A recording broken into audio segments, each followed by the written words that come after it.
الصلاة خير من النوم۔ صلی اللہ علیہ وسلم کے دیوانوں، ہم نے ولیوں کی بات تو کی ہے، لیکن ہم نے کبھی ولیوں کے مشن کی بات نہیں کی، ولیوں کے کردار کی بات نہیں کی۔ میرے پیارے آقا صلی اللہ علیہ وسلم کے پیارے دیوانوں، تو عرض کر رہا تھا، یوں غریب نواز نے غریبوں کو نواز کر، غریبوں کی مدد کر کے، بڑے بڑے ہندوستان کے مذہبی رہنما جو پرانے مذہب کے لوگ تھے وہ آتے تھے اور کہتے تھے ہمیں آپ سے مناظرہ کرنا ہے، مناظرہ کریں گے۔ غریب نواز فرماتے تھے بابا بہت تھک کر آئے ہو، جاؤ پہلے آرام کر لو اور ہمارے لنگر سے کھانا کھا لو، اس کے بعد مناظرہ کیا جائے گا۔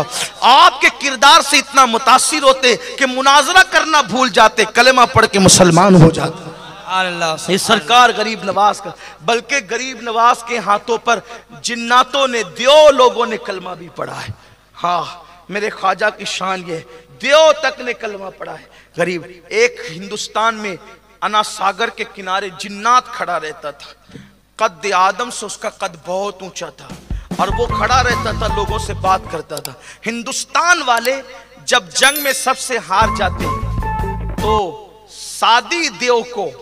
سادی دیو کو مدد کے لیے پکارتے تھے، پھر اس کے قدموں میں لڑکیاں ذبح کی جاتی تھی اس کو راضی کرنے کے لیے۔ ایسے نہیں خوش ہوتا تھا وہ، لڑکیوں کا خون چوستا تھا سادی دیو، لڑکیاں ذبح کی جاتی تھی۔ ہندوستان کی تاریخ میں موجود ہے، مختلف کتابوں میں مختلف انداز سے سادی دیو کا تذکرہ کم و بیش ہر سیرت نگار نے لکھا ہے۔ تو لڑکیاں ذبح کر کے اس کو خون پلایا جاتا تھا، اور جب وہ چلتا تھا تو اس کی دھمک پورے اجمیر میں محسوس ہوتی تھی۔ جب سب طرف سے لوگ تھک ہار جاتے تو سادی دیو کو مدد کے لیے پکارتے۔ اونچا قد، انسان کی نگاہیں اس کے سر کا اندازہ نہیں کر سکتی تھی، اور جب وہ چلتا تھا اور دھمک اس کی آتی تھی تو بڑے بڑے لوگ لرز جاتے تھے۔ جب ہر طرف سے لوگ غریب نواز سے ہار گئے، سانپ پھینکے کوئی اثر نہیں ہوا، چونٹیاں پھینکی، جادو کے زور سے پتھر پھینکے کوئی سب ناکام، پانی بند کیا ناکام، ستایا ناکام، مارنے کے لیے لوگوں کو تیار کیا ناکام۔ غریب نواز کی محفل سجتی تھی تو بادشاہ آدھی سلطنت کی لالچ دے کے لوگوں کو کہتا تھا جاؤ اس درویش کو قتل کر دو۔ لوگ آ کے بیٹھتے تھے اور آ کر کے جب آپ کی تقریر سنتے تھے، غریب نواز کی تقریر جو محفل میں ہوتی تھی وہ 10-12 منٹ سے زیادہ کی نہیں ہوتی تھی۔ ہم لوگ تو تقریر کرتے کرتے گلا پھاڑ دیں، آواز بٹھا لیں، لیکن کوئی اثر ہی نہیں ہوتا۔ اور وہاں بس 10-15 منٹ کی گفتگو، وہ بھی ایسی کہ الفاظ زبان سے نکلتے ہیں یا لگتا ہے کہ گلاب کی پنکھڑیاں جھڑ رہی ہیں، اور تاثیر کا حال یہ ہے کہ دشمن بھی اپنے ہو جائے، دشمن بھی کبھی غصے میں نہیں آئے کسی پر۔ زندگی میں بابا قطب کہتے ہیں زندگی میں کبھی کسی پہ غصہ نہیں کیا، کبھی کسی کو جھڑکا نہیں، کبھی نہیں جھڑکا۔ غریب آج بھی پیار کرتے ماؤں کی طرح۔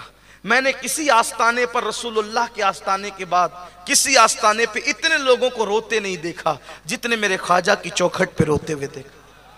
ہاں ایسا لگتا ہے جیسے آنسو کسی کے نکلتے ہیں اور وہ اپنی آستین سے ہمارے آنسوؤں کو خشک کرتے ہیں۔ اور آستانے غریب نواز کی خصوصیت یہ ہے، امام اہل سنت نے ذیل المدعا کے اندر جو احسن الویاء کا جو ہے وہ حاشیہ ہے، اس میں لکھا ہے کہ غریب نواز کی چوکھٹ وہ چوکھٹ ہے کہ وہاں دعا کرنے والے کو نہیں دیکھا جاتا، بلکہ غریب نواز کے صدقے ہر ایک کی فریاد کو سن لیا جاتا ہے، سب کی مراد وہاں پوری ہوتی ہے۔ غریب نواز کی چوکھٹ وہ کوئی ایسا ہی نہیں ہے جس نے یہ کہا کہ مجھے نہ ملا ہو۔ خواجہ ہند وہ دربار ہے اعلیٰ تیرا، کبھی محروم نہیں مانگنے والا تیرا، کبھی کوئی محروم، بس عقیدت سے کوئی جائے، عقیدت شرط ہے۔ کچھ لوگ تماشا دیکھنے جاتے ہیں، کون کیا کر رہا ہوگا، ارے کون کیا کر رہا ہوگا چھوڑ، تجھے کیا کرنا ہے وہ دیکھ۔ ہاں لوگ وہاں دیکھنے جاتے ہیں کیا ہو رہا ہے، ارے دوسروں کو کیوں دیکھتے ہو، تم دیکھو۔ جو وہاں جاتے ہیں ولی بن کر آتے ہیں۔ غریب نواز کے بارے میں بابا قطب نے فرمایا ہے کہ غریب نواز کی آنکھوں میں اللہ نے وہ تاثیر دی تھی، کسی کو توجہ سے دیکھ لیتے تھے اس کو اسی وقت ولی بنا دیا کرتے۔ یہ تاثیر ہے ان کی آنکھوں میں جس کو دیکھا توجہ سے، اسی لیے اکثر آنکھیں بند رکھتے تھے کہ سب ولی بن جائے تو پھر کیا ہو، سب ولی بن جائے تو پھر کیا ہو، تو آنکھیں بند رکھتے تھے، اور آنکھیں کھول کے کسی کو توجہ سے دیکھ لیا تو ولی بنا دیا، پھر بنایا ولی، بروں کو ولی بنایا۔ یہ غریب نواز کی آنکھیں ہیں، کیا تاثیر ہوگی ان نگاہوں کے اندر، کیا اثر ہوگا ان نگاہوں کے اندر، جسے دیکھا ولی بنایا۔ تو سرکار غریب نواز رضی اللہ تعالیٰ کو بہت ستایا۔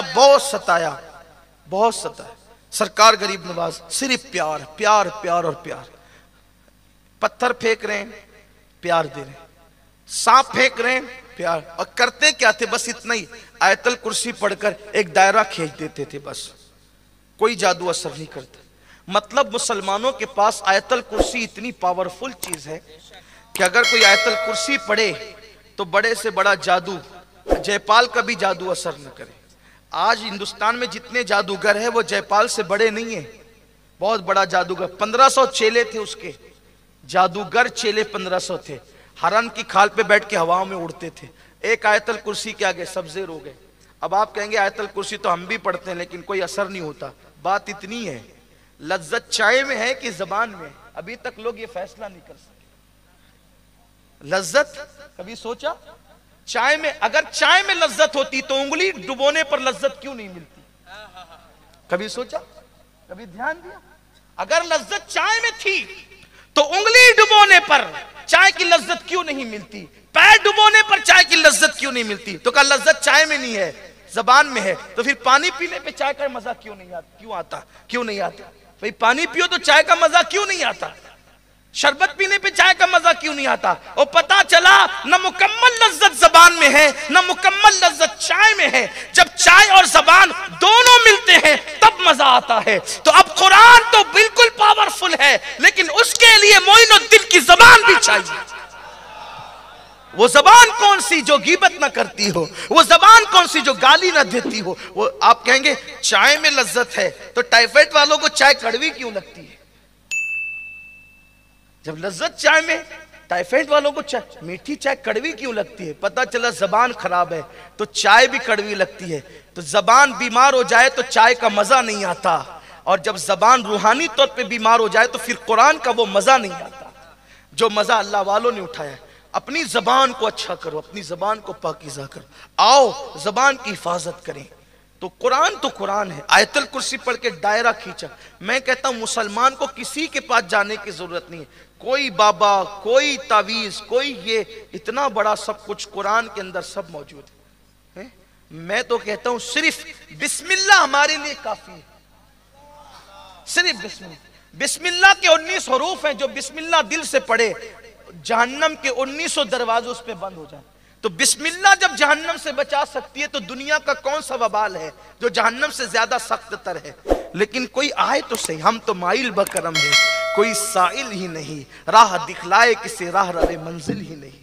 آیت الکرسی پڑھ کے دائرہ کھینچ دیا، کچھ نہیں، سانپ آ رہے ہیں، بچھو آ رہے ہیں، یہ آ رہا ہے وہ آ رہا ہے، کچھ نہیں۔ انا ساگر کا پانی بند کیا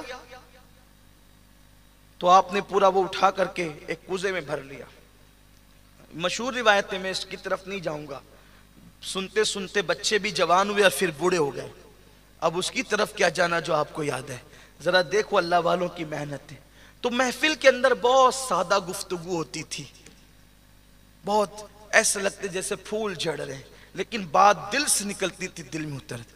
اور غریب نواز کی محفل تو وہ تھی کہ جو آ کر بیٹھ جاتا پھر وہ بیٹھا ہی رہتا۔